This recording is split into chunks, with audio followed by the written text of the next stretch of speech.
নমস্কার, স্টেট স্পিক্সের আরেকটি নতুন এপিসোডে আপনাদের স্বাগত। আমি তুষার ভট্টাচার্য। প্রতিদিনের মতো আজকেও বেশ কয়েকটি বিষয়ে আলোচনা করব, আপনাদের জানাবো দেশ এবং রাজ্যের বর্তমান পরিস্থিতি। দেখুন, 1 আগস্ট থেকে বেশ কয়েকটি জায়গায় বেশ কয়েকটি নিয়মের পরিবর্তন হয়েছে। প্রথমে বলি রেলের একটি বিষয় আপনাদের শুধু জানিয়ে রাখি, এটার ডিটেলসে কিছু যাব না। রেল 1 তারিখ থেকে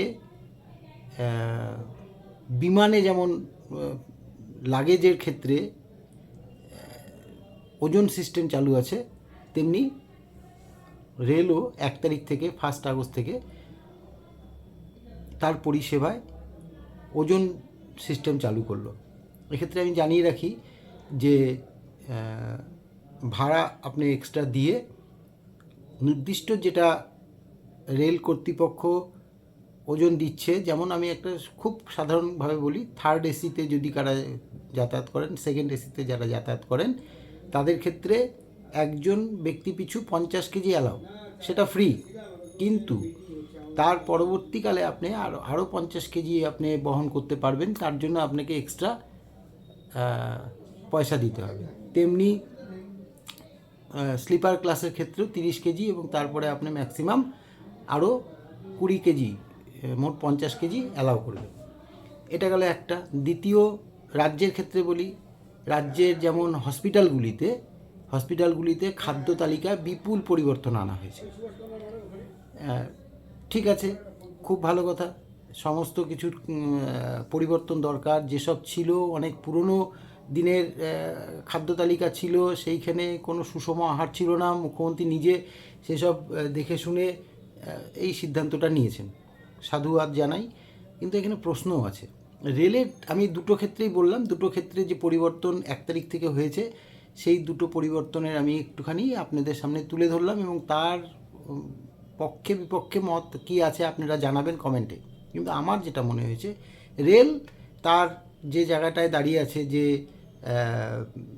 ওজন যদি কেউ বেশি নিয়ে যায় তাহলে তাকে ফাইন করবে, তার টাকা তুলবে, কোষাগারে জমা পড়বে, সব ঠিক আছে, এটা হবে রেলের ক্ষেত্রে।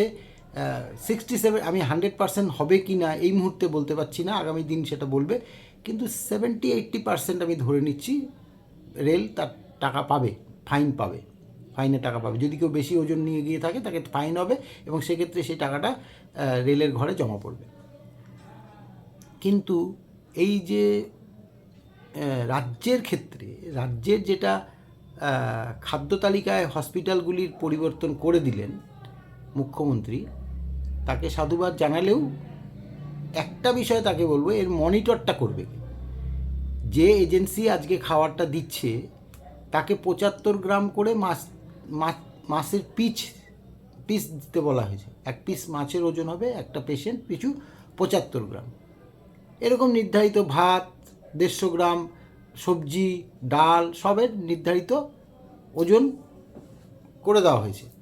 কিন্তু প্রশ্নটা হচ্ছে যে আমরা দেখতাম এবং জেনেছিলাম যে গত প্রায় 30-35 বছর ধরে, মানে বামফ্রন্ট আমল থেকে শুরু করে পরবর্তী তৃণমূল সরকারের আমল পর্যন্ত, ওই ব্লেড দিয়ে মাছের পিস কেটে দেওয়া হতো রুগীদের। কোনো ক্ষেত্রে দুধ, ডিম কিছুই দেওয়া হতো না। অনেক হসপিটাল আছে যারা এসব পেতই না। ডালের মধ্যে ভাতের মার মেশানো হতো। এই মনিটরিংটা করবে কারা, যে সঠিকভাবে তাদেরকে দেওয়া হচ্ছে? মুখ্যমন্ত্রী 1000 যোজনা নিয়ে আসুক, মুখ্যমন্ত্রী 100টা ভালো যোজনা যদি নিয়ে আসে, তার 90টা ফেল করবে বর্তমান প্রশাসনের আন্ডারে। যেমন অন্নপূর্ণার ভাণ্ডার নিয়ে আন্দোলন শুরু হয়েছে। আজকে তো আমি দেখলাম যে মৌলালি অবরোধ, অনেকক্ষণ ধরে হাজার হাজার মহিলা। বিজেপির সেন্ট্রাল অফিস কলকাতাতে আন্দোলন হয়েছে, সারা পশ্চিমবাংলা জুড়ে আন্দোলন। কেন? মুখ্যমন্ত্রী, আপনি তো একজন জ্ঞানীগুণী ব্যক্তি, আপনার প্রিভিয়াস অনেক অভিজ্ঞতা আছে, আপনি মন্ত্রক চালিয়েছেন। আপনি কেন এই প্রশাসকদেরকে বসিয়ে রেখে, যেমন মিউনিসিপ্যালিটি, যেমন পঞ্চায়েতগুলিকে বসিয়ে রেখে বা এসডিও বিডিওদেরকে ওলটপালট না করে আপনি এইসব স্কিমগুলি চালিয়ে দিলেন সস্তা রাজনীতির জন্য। আজকে যে খেসারত দিচ্ছে, যারা লক্ষ্মীর ভাণ্ডার পেত তারা লক্ষ্মীর ভাণ্ডার 2 মাস ধরে পাচ্ছে না। অন্নপূর্ণার ভাণ্ডারের কথা ভুলেই যান। অনেকেই ওই 1,500 টাকা দিয়ে অনেক স্বপ্ন দেখে গরিব লোক, কিন্তু তারা তো পাচ্ছে না। দায়িত্বটা কে নেবে? দায়িত্বটা তো কাউকে নিতে হবে। দায়িত্বটা কে নেবে? আপনি কেন এখনও সেটাকে স্বচ্ছতায় এখন বলছেন আপনি যে করবেন, ট্রান্সপারেন্ট করবেন, অমুক করবেন, সেটাও করতে পারবেন না। তাহলে আপনাকে একটা সিস্টেম চালু করতে হতো অনেক আগে। আপনি বলে দিতেন যারা অন্নপূর্ণা ভাণ্ডার পাচ্ছে, ভাই 1,500 টাকা করে নভেম্বর ডিসেম্বর পর্যন্ত পাবে। আমি এটাকে পরবর্তীকালে একদম সব কিছু সিস্টেম ঠিক করব। সিস্টেম ঠিক করে আমি জানুয়ারির 1 তারিখ থেকে সবাইকে অন্নপূর্ণা ভাণ্ডার দেবো 3,000 টাকা করে। মানুষ আপনাকে সাধুবাদ জানাতো। আপনার উদ্দেশ্য মহৎ, কিন্তু আপনার যারা আপনি যাদেরকে ভরসা করেছেন, যাদেরকে দিয়ে কাজ করিয়ে নেবেন, তারা আপনাকে বিপাকে ফেলেছে এবং সরকারটাকেও এখন কোশ্চেনের মুখে দাঁড় করে দিয়েছে। প্রত্যেকটা মানুষের মধ্যে ক্ষোভ তৈরি হয়ে গেছে এই 3 মাসে বিজেপির এগেনস্টে। কেন? কী কারণে? কেন আপনি স্বচ্ছতা আনতে পারেননি? আপনি সবাইকে টাকা দিয়ে দিন, তারপরে আপনি মনিটরিং করুন। যদি এখনও মনে হয় যে আমি দেব, দিয়ে দিন। 1 মাস তো যাবে। আপনি যারা যারা অ্যাপ্লিকেশন করেছে অ্যাপ্লিকেন্ট তাদেরকে দিয়ে দিন। সাথে সাথে আপনি যেমন চেতাবনী দিয়েছিলেন যে 25 তারিখের মধ্যে সবাই যারা চাকরি করে তাদের টাকা ফেরত তারা যদি দিয়ে থাকে দিয়ে দিল, না দিলে অ্যাকশান নিয়ে নিন তারপরে। কিন্তু গরিব লোকদেরকে টাকা আটকে রাখাটা বা টাকা পাচ্ছে না বলে যেটা হচ্ছে, আপনি একটা নির্দিষ্ট সার্কুলার জারি করে বলুন যে ভাই তোমাদের অস্থির হওয়ার কিছু নাই, আমরা এত তারিখের মধ্যে দিব এবং প্রিভিয়াস মানে যে মান্থগুলি চলে গেছে সেই মান্থগুলির মাসগুলির টাকাও আপনারা পাবেন। একটু বলুন, কেউ একটা অর্ডার বার করে দিন। বিজেপি কর্মীরা রাস্তায় বেরোতে পারছে না, দেখলেই ধরছে। কি হলো দাদা, কেন হলো না? কি হলো দিদি, কেন হলো না? কেন পাচ্ছি না? কি কবে পাবো? তাদের কাছে কোনো উত্তর নেই। তারা এখন মুখ বুজে পালাতে পারলে বাঁচে। কার জন্য? সিস্টেমের জন্য, আপনার দূরদর্শিতার অভাবের জন্য। আপনি যদি এটাকে সঠিকভাবে ট্রিট করতেন তাহলে এই জিনিসটা আসতো না। এটাকে শুধু আবেগের বশে চাপিয়ে দিলাম, প্রত্যেক মহিলা পাবে, পরবর্তীকালে আবার নতুন সার্কুলার করে যারা চাকরি করে তারা পাবে না, অমুকে পাবে না, তমুকে পাবে না। এটা আগে করতে হতো। প্রত্যেক মহিলার অর্থ প্রত্যেক মহিলাই।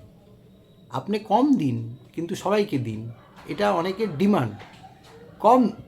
কম দিন কিন্তু প্রত্যেককে দিন। আজকে এই অবস্থার জন্য বিজেপি কর্মীরাও কিন্তু খুব অসহায় বোধ করছে। এটাকে নিয়ে ভাবুন। অস্থির একটা রাজনীতির সৃষ্টি হয়েছে পশ্চিমবাংলা সহ সারা দেশে। মুখ্যমন্ত্রীকে মেরে ফেলার চক্রান্ত, ধৃত হামিম মণ্ডল। কোথাকার চর? আইএসআই চর, পাকিস্তানের আইএসআইয়ের চর। শুধু হামিমকে ধরলে তো হবে না, তার সঙ্গে তার বান্ধবী অর্পিতা সরকারকে ধরা পড়েছে। তার সঙ্গে যন্তর মন্তরের যে আন্দোলনটা হচ্ছিল ককরোচ পার্টির, আমি যেটাকে বারবার বলে এসেছি যে বিদেশি শক্তির একটা আস্ফালন চলছে আমাদের দেশে অস্থির করে দেওয়ার জন্য। আমেরিকা, জার্মানি, মালয়েশিয়া থেকে শুরু করে মুসলিম কান্ট্রিগুলি তো কিছু আছে, সব না, সব মুসলিম কান্ট্রিকে বলা যাবে না, কিছু মুসলিম কান্ট্রি আছে। এরা সবাই মিলে একটা অস্থির পরিস্থিতি, প্রধানমন্ত্রীকেও মেরে ফেলার চক্রান্ত, মুখ্যমন্ত্রীকে তো বিশেষ করে তার জন্য ধরা পড়েছে হামিম মণ্ডল, এবার তার ইনকোয়ারি চলছে। এই যে চক্রান্ত কিন্তু আজকে থেকে না, এই চক্রান্তের জাল কিন্তু 2020-21 থেকে। 2024-এও প্রধানমন্ত্রীকে মেরে ফেলা, ভোটের আগে প্রধানমন্ত্রীকে মেরে ফেলার চক্রান্ত হয়েছিল, পাকিস্তানের থেকে এটা চক্রান্ত হয়েছিল, সবাই জানেন আপনারা। গতকাল ওই পুলওয়ামার যে অ্যাটাকটা, ওই যে 44 জন আমাদের সিআরপিএফ জওয়ান মারা গেছিল, তার যে প্রধান হোতা ছিল তাকেও সে ধরা পড়েছে, ভারতেই বসে আছে। এই যে অ্যাক্টিভ এদের যে স্নাইপার সেল বা স্লিপার সেল, সব রকম হয়, স্নাইপার সেলও আছে, তারা শুটার, তারা অস্ত্র কারবারি, আর একটা স্লিপার সেল ঘুমিয়ে থাকে, কিন্তু তারা ধীরে ধীরে ধীরে ধীরে বিভিন্ন রকম কাজ করে, বিভিন্ন লোককে এনগেজমেন্ট করে, অস্ত্রশস্ত্র জোগাড় করে দেয়, তাদের ট্রেনিংয়ের ব্যবস্থা করে, তাদের পয়সা সাপ্লাই করে, আরও অনেক কিছু, মাদকের সঙ্গে যুক্ত অনেক কিছু কারবারই এরা করে। এই যে সেলগুলি বাংলাদেশ এবং পাকিস্তানের মদতে পশ্চিমবাংলায় এতদিন ধরে হয়ে আসছিল, কার মদতে? মুখ্যমন্ত্রী মমতা বন্দ্যোপাধ্যায়ের, যেটা কিন্তু খবরে এখন জানা যাচ্ছে। এবং ধৃতরা কিন্তু অকপটে স্বীকার করছে যে আমাদের আগে পূর্বতন সরকারের আমলে আমরা এই এই এই এই ভোটার লিস্টে কারচুপি, আধার কার্ড তৈরি, ভোটার কার্ড তৈরি, প্যান কার্ড তৈরি, সমস্ত কিছু তারা এই আগের সরকারের আমলে টাকা পয়সাতে করেছে, তারা স্বীকার করেছে। কিন্তু আমি একটা কথাই বলবো, যে এই অস্থিরতা যে তৈরি হচ্ছে, এই অস্থিরতা তৈরি, আচ্ছা বলুন তো, মুখ্যমন্ত্রী কোন দিক দিয়ে কনভয় নিয়ে যাবে, মুখ্যমন্ত্রীর কনভয় কোন দিক দিয়ে যাবে, কোথায় কতক্ষণ থাকবে, এই এই এই রুট ম্যাপটা কারা তৈরি করে? পুলিশ। পুলিশ বলতে পুলিশ, কিন্তু পুলিশের topmost level, DG level, ADG level, এরা তৈরি করে যে আজকে কলকাতা থেকে বর্ধমান যাবে মুখ্যমন্ত্রী, তাহলে কোন রুট দিয়ে গেলে মুখ্যমন্ত্রী সুবিধা হবে এবং কখন যাত্রা করবে। এটা তো আমি এখানে বসে বা পশ্চিমবঙ্গের যে কোনো একটা প্রান্তে বসে আমার তো জানার কথা না। তাহলে এটা হচ্ছে যে কনভয় ইনচার্জ থাকে সেই একমাত্র জানবে। তাহলে কনভয় ইনচার্জ যখন জানবে, কনভয় ইনচার্জ সেই মতো সেই কাজটা সম্পন্ন করবে, এটাই নিয়ম। কনভয় ইনচার্জ জানার পরে সেইটা যদি জঙ্গি গোষ্ঠীদের হাতে পৌঁছে যায়, তাহলে দায়ীটা কে? দায়ীটা কে? শস্যের মধ্যে ভূত। মুখ্যমন্ত্রী ডান দিকে বাঁ দিকে সামনে পিছনে যারা ঘুরে বেড়াচ্ছে তারাই ভূত। কারণ মুখ্যমন্ত্রী একটা কথা বলেছিল, মুসলিমদের ভোট আমি চাই না। সুতরাং মুসলিমরা অত সহজে মুখ্যমন্ত্রীকে মানে মানে চেষ্টা তো করবে, আমি যদি বলি ছেড়ে দিবে না তাহলে সেটা ভুল কথা হয়ে গেল, কিন্তু তারা চেষ্টা করে যাচ্ছে। এই কথাটা যে মুখ্যমন্ত্রী এই কথা বলেছিল, কিন্তু মুখ্যমন্ত্রী যাই করুক, আবেগের বশেই বলুক বা যে কোনো কারণবশত বলুক, কথাটা একদম ফেলে দেওয়ার ছিল না। কারণ বিজেপিকে তো মুসলিমরা ভোট দেয় না। তো সেই অর্থে যদি দেখা যায়, তারাও তো সমান দোষী, ভোট তো তারা দেয় না। তাহলে যখন ভোট তারা দেয় না, তাহলে সে যদি বলে থাকে যে 2021 থেকে 26 পর্যন্ত তিনি এক কথাই বলেছেন, মুসলিমদের ভোট আমাদের প্রয়োজন নেই, কারণ তারা আমাদের ভোট দেয় না। তাহলে হিন্দু ভোটকে পোলারাইজেশন করার জন্য, হিন্দু ভোটকে একত্রিত করার জন্য এই কথাটা বলতেই পারেন তিনি হিন্দু হয়ে হিন্দুবাদী রাষ্ট্রবাদী মুসলিমদের কথা তিনি ডেকেছেন। রাষ্ট্রবাদী মুসলিমদেরকে তো তিনি না করেননি, ভাই যারা রাষ্ট্রবাদী তারা আসো, যোগদান করো, কোনো অসুবিধা নেই। আর অন্যান্য বিজেপি শাসিত রাজ্য, সেখানে কিন্তু মুসলিমরা নির্দ্বিধায় স্বীকার করছে যে আমরা কিন্তু চক্রান্তের শিকার হয়ে যাচ্ছি এই বামপন্থী এবং কংগ্রেসের। এরা চাই না যে আমরা বিজেপিকে ভোট দিই বা বিজেপির সঙ্গে থাকি। এই যে একটা সার্কামস্টেন্সেস তৈরি হচ্ছে, যে এই যে একটা সিচুয়েশান তৈরি করে দেওয়া হচ্ছে, এটা কিন্তু আস্তে আস্তে মুসলিমরা বুঝতে পারছে, কিন্তু পশ্চিমবাংলার মুসলিমরা এটা বুঝতে পারছে না। আর পশ্চিম বাংলার মুসলিমরা বুঝতে পারছে না বলেই এদের মধ্যে মানে নাশকতামূলক কাজটা বেশি। 15 বছর আর আগের 15 বছর বামফ্রন্টের যদি ধরি, আমি আগের 35 বছরের মধ্যে 20 বছর বাদ দিলাম, তারা বলে খুব ভালো কাজ করেছে, আমি ধরে নিলাম তারা খুব ভালো কাজ করেছিল। তাহলে 15-30 বছরে এই যে মুসলিম কমিউনিটি, এই কমিউনিটি কোনো শিক্ষা দীক্ষায় বড় হতে পারেনি, তাদেরকে ইউজ করা হয়েছে, তাদের হাতে অস্ত্র তুলে দেওয়া হয়েছে, জঙ্গি তৈরি হতে সাহায্য করা হয়েছে, মাদ্রাসাগুলিকে শক্তিশালী করা হয়েছে, এর বাইরে তো কিছু করা হয়নি। আর মাদ্রাসাগুলিতে তো পড়াশোনার জন্য করা হয়নি। তো আমার মনে হয় যে শুভেন্দু অধিকারী উচিত তার যে যাত্রাপথ যে তৈরি করে বা যেভাবে তৈরি হয়, আমি যতটুকু আমার জানা আছে আমি সেটাই বললাম, যে ধরুন তিনি বর্ধমান যাবেন, তাহলে সেটা অত তারিখে যাবেন, কোন রাস্তা দিয়ে যাবেন, কোথায় তিনি কতক্ষণ দাঁড়াবেন, কোথায় বক্তৃতা দেবেন, কী করবেন, সেটা একটা প্রি শিডিউল থাকে। সেই প্রি শিডিউলটা তো কারো হাতে যাওয়া উচিত নয়। তার যারা কনভয়ের সঙ্গে থাকবে তারাই সেটা সম্বন্ধে জানতে পারবে। তাহলে যদি তাই হয়, তাহলে সেইখান থেকে লিক হয়ে যাচ্ছে, এইটা তো ভাবা উচিত এবং ভেবে দেখে তার বিরুদ্ধে ব্যবস্থা নেওয়া দরকার বলে আমি মনে করি। এটা আমার নিজস্ব মতামত। এটাকে ওইভাবে ছেলে খেলা হিসাবে বা চলো ছোটোখাটো ব্যাপার হিসাবে দেখে ছেড়ে দেওয়াটা উচিত হবে না। কারণ যখন হামিম মণ্ডল ধরা পড়েছে, তাহলে বিহাইন্ড দ্য স্ক্রিন কিন্তু আরও বড় বড় মাথারা আছে। এই যে মুখ্যমন্ত্রী বললেন যে 15 বছরে 15,000 কোটি টাকা পাথর খাদানের থেকে আমাদের রাজস্ব লস হয়েছে। টুলু মণ্ডলের বাড়িতে টুলু মণ্ডল তার মেয়ের বিয়েতে প্রায় 100 না 150 কোটি টাকা খরচা করে তার মেয়ের বিয়ে দিল। তার বাড়িতে যখন হানা দেয়, তখন তার কে ছিল এই টুলু মণ্ডল? 93 কোটি টাকা তার ব্যাঙ্ক অ্যাকাউন্টে, 28.5 কোটি টাকা ক্যাশ পাওয়া গেছে ঘরে, বাড়িতে। ওই নিজাম বলে কার একজনের বাড়ি আর নিজের বাড়ি মিলে প্রায় 30 লক্ষ টাকা, 30 কোটি টাকা, 93 কোটি টাকা ব্যাঙ্ক অ্যাকাউন্টে। এবার এই যে উত্থানগুলি কোথা থেকে হলো, কার আমলে হলো? নিশ্চয়ই 3 মাসে বিজেপির আমলে তো এটা হয়নি, আর এটা তো সম্ভব না। তাহলে এই উত্থানটা হলো কোথা থেকে? এই উত্থানটা হলো ওই আগের যে সরকার, তার উস্কানিতে, তাদের মদতে। আজকে 283টা ট্রাক সহ 243টা গাড়ি, ভাবা যায়? পশ্চিমবঙ্গের মধ্যে 243টা গাড়ি, মানে ট্রাক সহ 83টা ট্রাক, দামি দামি দামি দামি ব্র্যান্ডের সব গাড়ি।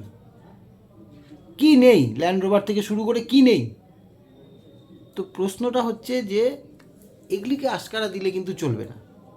সিস্টেমকে আরও সুচারু করতে হবে, সিস্টেমকে আরও স্ট্রং করতে হবে, আর মনিটরিং সিস্টেমটাকে আরও ভালো রাখতে হবে। মনিটরিং সিস্টেম না রাখলে যারা আজকে প্রশাসনে বসে আছে তারা কিন্তু আপনাকে বদনাম করেই ছাড়বে, ভালো কিছু করবে না। আমি এর আগে একদিন বলেছিলাম যে শুভেন্দুবাবুকে যারা চেনেন না তারা একটু জেনে রাখুন যে শুভেন্দু অধিকারী কী জিনিস। শুভেন্দু অধিকারী কী জিনিস তা আমার টেকনিক্যাল কিছু ফল্টের জন্য আমি পুরো ভিডিওটা করতে পারিনি। শুভেন্দু অধিকারী সেই জিনিস যে যেটা বলবেন, আমি বলেছিলাম যে 2 বছর পরে আমি যে কথাগুলি বললাম 2 বছর পরে মিলিয়ে নেবেন। রাজ্যটাকে এখন ভালো লাগবে না। এখন অনেকেরই বৃত্তৃষ্ণা ধরে গেছে এই বৃদ্ধ ভাতা, বিধবা ভাতা, অন্নপূর্ণার ভাণ্ডার নিয়ে অনেকের মনে। এ মাসে শুনতে পাচ্ছি যে বিধবা ভাতা এবং বয়স্ক ভাতা, এ দুটোর একটা টাকাও ঢোকেনি। আজকে 2 তারিখ ঢোকেনি। তাহলে এটা তো ভাবতে হবে সরকারকে, একটা রাস্তা তো বার করতে হবে। গরিব লোকরা এই টাকাটার উপরে তাকিয়ে বসে থাকে, এদেরকে তো একটা রাস্তা বলে দিতে হবে, একটা সরকারি সার্কুলার জারি করতে হবে, আশ্বস্ত করতে হবে। সেই জায়গাটাই তো তৈরি করতে পারছে না। আর কেন তৈরি করতে পারছে না, কে এর পিছনে আছে, বা মুখ্যমন্ত্রীর মদতে হচ্ছে না মুখ্যমন্ত্রী না জেনে হচ্ছে, সেটা তো বুঝতে হবে। মুখ্যমন্ত্রীর মদতে হলে আলাদা কথা, তাহলে তিনি কি চাচ্ছেন সেটা ভাববার বিষয়। আর যদি মুখ্যমন্ত্রীর অগোচরে হয়ে থাকে বা কেন এটা হচ্ছে না, বা কনসার্ন মিনিস্ট্রিতে কে আছে, তার কি আছে দেখতে হবে, যে সে কোন ধরনের কাজ করছে, সঠিক কাজ করছে কি না। আমরা এতদিন দেখে আসছি একটা পোস্ট, বাকি সব ল্যাম্প পোস্ট। এই বিজেপির কর্মীরাই বলতো, বিজেপির নেতারাই বলতো। আজকে যদি শুভেন্দু অধিকারী একাই সব কিছু করেন আর বাকিরা সব ওই ল্যাম্পপোস্টের মতো ঝুলে থাকে, তাহলে তো সেই আক্ষরিক অর্থে তো সেই একই কথাই চলে আসছে। তো সেই জায়গাটাকে আগে ঠিক করতে হবে, প্রশাসনকে ঠিক করতে হবে, প্রশাসন কে সঠিক রাস্তায় নিয়ে আসতে হবে। প্রথম সরকারের কাজ দায়িত্ব নিয়ে প্রথম কাজটা হওয়া উচিত ছিল এটাই, কিন্তু তা না করে যে জিনিসগুলি আজকে আমরা দেখতে পাচ্ছি, প্রশাসনের গাফিলতি, এবং মুখ্যমন্ত্রী নিজে স্বীকার করছেন যে গাফিলতি ছিল, আছে, সেই জায়গাগুলিকে আগে ঠিক করতে হবে। আমার মনে হয় হতাশ হওয়ার কিছু নেই। সেপ্টেম্বর মাসে 1 তারিখের মধ্যে হয়তো সবাই টাকা পয়সা পেয়ে যাবেন, কিন্তু ওই যে ধৈর্যটা, কিন্তু এটাই যে ফাইনাল যে সেপ্টেম্বর মাসের মধ্যেই সবাই টাকা পেয়ে যাবেন, এটাই ঠিক কথা নয়। হোয়াটসঅ্যাপ, ফেসবুক, ইউটিউবে নজর না দিয়ে সরকারি যে ওয়েবসাইট আছে সেইখানে নজর রাখুন, সেইখানে কোনো সার্কুলার বেরোচ্ছে কিনা সেগুলো দেখুন। হোয়াটসঅ্যাপ, ইউটিউব বা ইনস্টাগ্রাম, ফেসবুক এইসবের গল্পে যাবেন না। সাধারণ মানুষকে বলবো শান্তি বজায় রাখুন। এই যে মহিলাদের, সত্যি তো মহিলাদের একটা বিশাল একটা জনরোষ আছড়ে পড়ছে, আগামী দিনে আরও বাড়তে পারে যদি সরকার এই মুহূর্তে কোনো সার্কুলার বা বক্তব্য না রাখে। একটা কিছু তো করতে হবে। আজকে ওরা কলকাতাকে অচল করে দেওয়ার চেষ্টা করছে, কালকে হয়তো সারা বাংলাকে অচল করে দেওয়ার চেষ্টা করবে। আর এটা স্বাভাবিক, যারা পেয়ে আসছিল তারা তো এখন এই জায়গাটায় দাঁড়িয়ে কি করবে? তারা সরকারের তরফ থেকে একটা ইতিবাচক হোক, নেতিবাচক হোক, কিছু তো স্টেটমেন্ট দরকার। সাইলেন্ট হয়ে আছেন মহিলাদের, আর আপনারা এদের ভোটেই এসছেন। সুতরাং আমি মনে করব যে জনসাধারণকে বলবো যে ওই ইউটিউব, ইনস্টাগ্রাম, ফেসবুকের গল্পে না গিয়ে সরকারি সাইটগুলি দেখুন। সরকারি সাইটগুলিতে নিশ্চয়ই কোনো সার্কুলার আসবে। আর সরকারকে বলবো যে জনসাধারণের কাছে সঠিক তথ্যটা যত দ্রুত সম্ভব পাঠিয়ে দিলে, মানে দিয়ে দিতে পারলে আমার মনে হয় সবথেকে ভালো হবে, সবার মঙ্গল হবে। সবাই ভালো থাকবেন, সুস্থ থাকবেন। যদি এপিসোড ভালো লেগে থাকে সাবস্ক্রাইব করবেন, আর সবার সুস্থ কামনা করি। নমস্কার।